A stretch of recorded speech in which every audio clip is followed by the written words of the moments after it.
بسم اللہ الرحمن الرحیم۔ قیصر روم شاہ ہرقل کے دربار میں رسول اللہ صلی اللہ علیہ وسلم کا گرامی نامہ پہنچا اور ہرقل اور ابو سفیان کے درمیان مکالمے کا سلسلہ جاری تھا۔ ہرقل رسول اللہ صلی اللہ علیہ وسلم کے بارے میں یہ معلوم کرنا چاہتا تھا کہ ان کی شخصیت کیسی ہے۔ اس کے مختلف سوالات کا ذکر اس سے پہلے ہو چکا ہے۔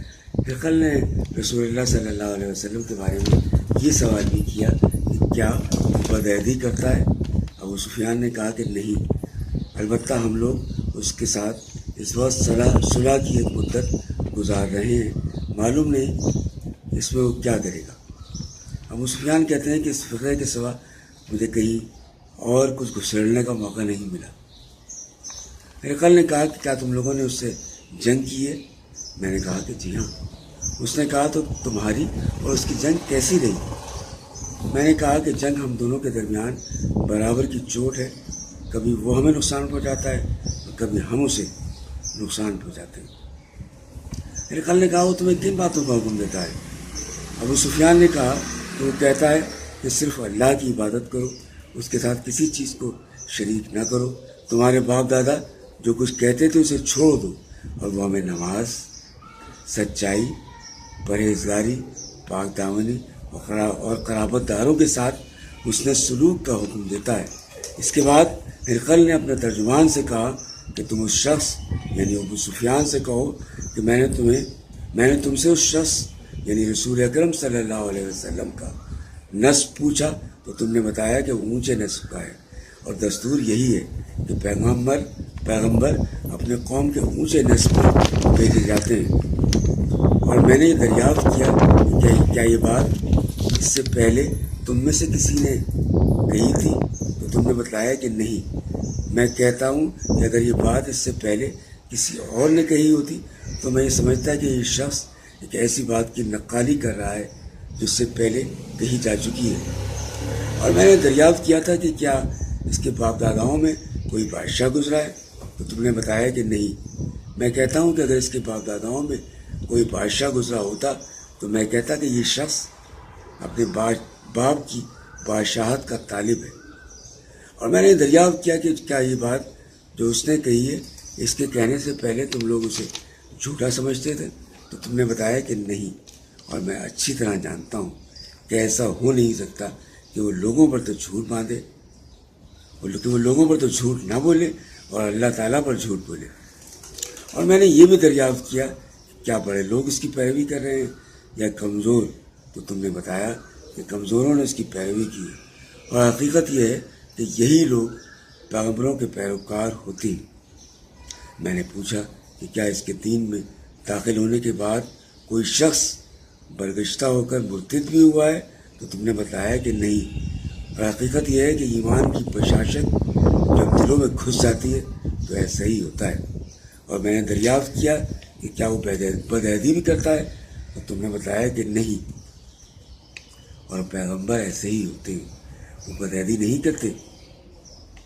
میں نے یہ بھی پوچھا کہ وہ کن باتوں کا حکم دیتا ہے؟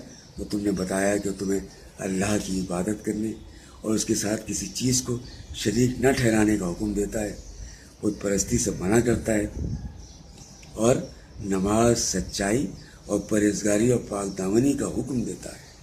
تو جو کچھ تم نے بتایا ہے اگر وہ صحیح ہے تو یہ شخص بہت جلد میرے ان دونوں قدموں کی جگہ کا مالک ہو جائے گا۔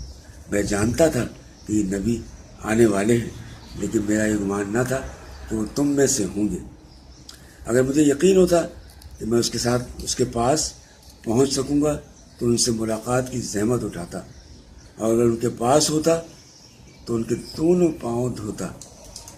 سبحان اللہ، اللہم صلی علی سیدنا و مولانا محمد۔ اس کے بعد ہرقل نے رسول اللہ صلی اللہ علیہ وسلم کا خط منگا کر پڑھا۔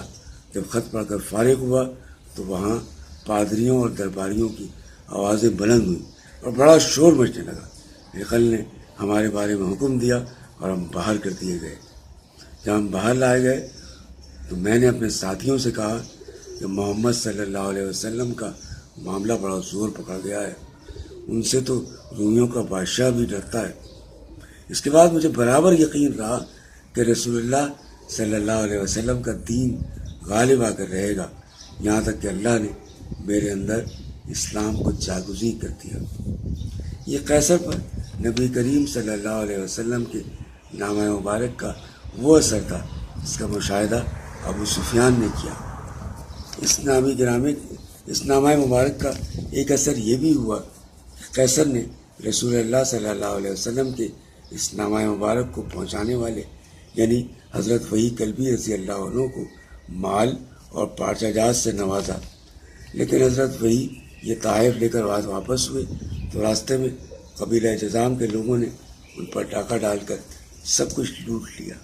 حضرت وحی مدینہ پہنچے تو اپنے گھر کے بجائے سیدھے خدمت نبوی میں حاضر ہوئے اور سارا ماجرا کیا سنایا۔